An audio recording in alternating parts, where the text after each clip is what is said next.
Toujours intéressant de découvrir qu'il y a des organismes qui font sur le terrain des choses assez extraordinaires. Et aujourd'hui, on vous parle d'un de ces organismes-là qui s'appelle le RIVO, le Réseau d'intervention auprès des personnes ayant subi la violence organisée. Et c'est Véronique Harvey qui est là pour nous en parler. Véronique, donc, on le disait, travailleuse sociale, psychothérapeute. Quand on disait donc des personnes qui ont subi une violence organisée, on disait essentiellement, surtout des gens qui sont des personnes réfugiées, notamment, qui ont vécu. Et quand on dit organisé, c'est qu'ils se sont retrouvés quoi, dans des situations où soit l'État, soit, par exemple, des réseaux de passeurs leur font vivre, finalement, des atrocités. Oui, exactement. C'est une violence qui est déshumanisante. Donc, c'est vraiment... il faut toujours, premièrement, toujours pouvoir faire un lien avec l'État. Alors, soit que l'État a délibérément orchestré, organisé un acte de violence envers un individu ou un groupe, oui. ou l'État a échoué de protéger les victimes, ou encore, dans certains cas, comme dans le cas des attentats terroristes, l'État est visé.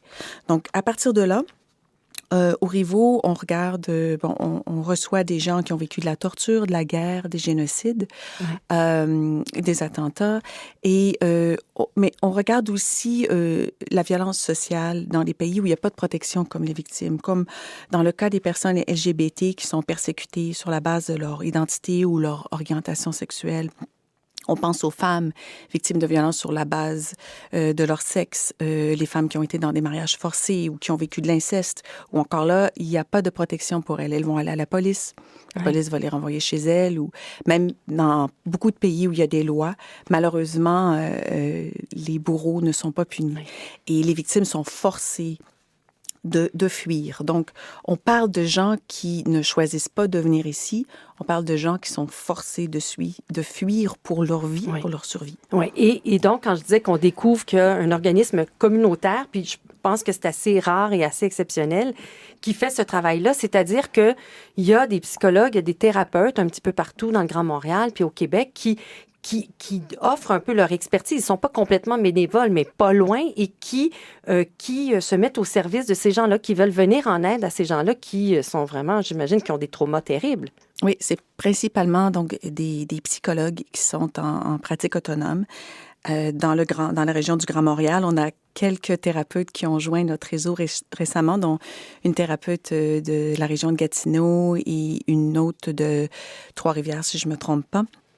Donc, notre réseau est en train de se développer en dehors du Grand Montréal et ces thérapeutes, donc, prennent quelques cas du RIVO par année parce qu'évidemment, c'est la rémunération, bon, ils ne pourraient pas en vivre, mais ce sont des thérapeutes donc, qui ont de l'expérience dans les enjeux au niveau interculturel et dans les enjeux de trauma.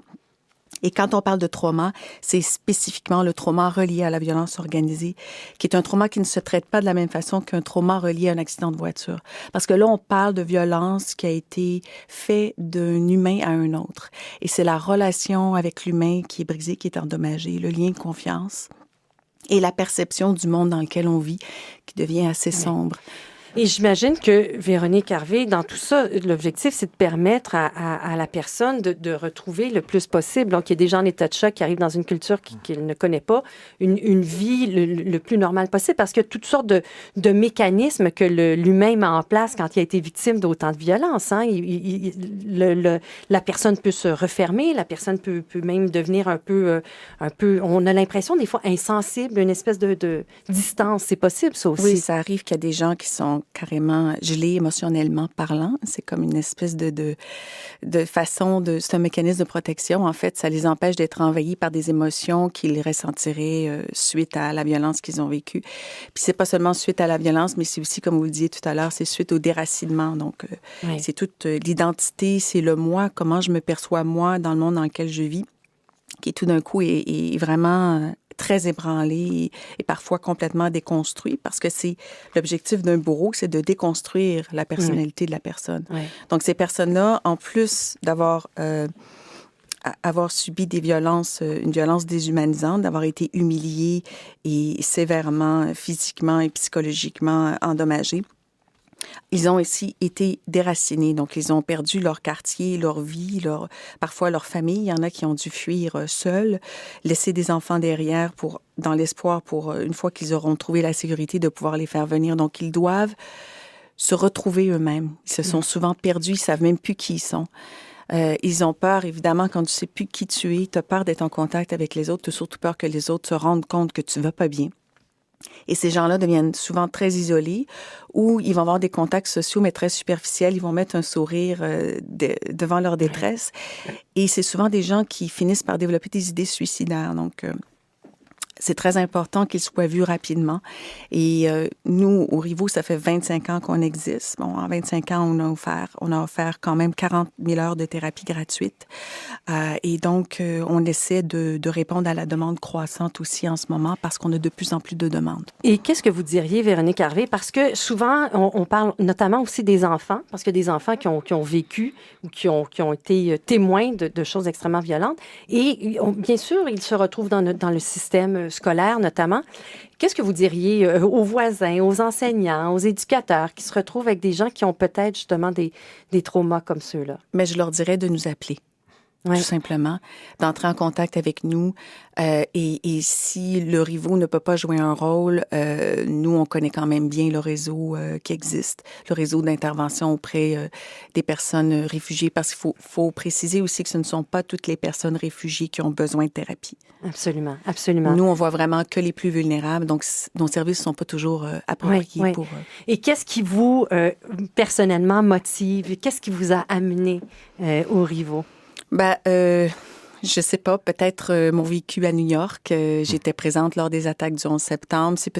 Ça remonte même peut-être à plus loin, à mon enfance. J'avais une maman qui travaillait comme orthopédagogue, qui voyait souvent des enfants immigrants, issus de l'immigration, qui avaient des difficultés d'apprentissage, soit parce qu'ils parlaient pas le français ou parce que ils n'avaient pas eu accès à de l'éducation pendant plusieurs années, comme les enfants qui arrivent de camps de réfugiés.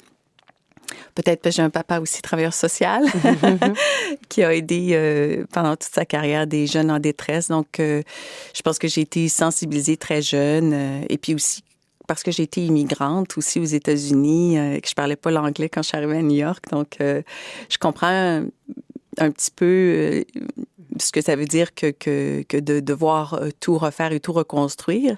Et... Donc, mais je compare pas non plus mon expérience à celle des personnes réfugiées. Là, faut bien s'entendre là-dessus. Et est-ce que vous avez l'impression de faire une différence? Vous et tous vos collègues, psychologues, thérapeutes? Oui. Je vous dirais que d'être témoin dans mon bureau, de voir des personnes qui arrivent, qui sont complètement brisées, qui savent même plus qui ils sont, qui n'arrivent même plus à réfléchir ou à dormir ou à manger, et de les voir reprendre vie, et de reprendre contact avec leurs capacités et de les voir non seulement se refaire, mais se reconstruire une vie, c'est assez exaltant comme boulot. Et c'est tout un défi. Véronique Harvey, vous et j'ai envie de dire des dizaines de psychothérapeutes, de psychologues le faites quotidiennement avec le Rivaux. On va mettre le lien de votre organisme sur notre page Facebook, sur notre site, parce que je suis convaincue qu'il y a des gens dans le milieu de l'éducation, entre autres choses, qui pourraient avoir besoin de vos conseils. Merci beaucoup, Véronique. Merci.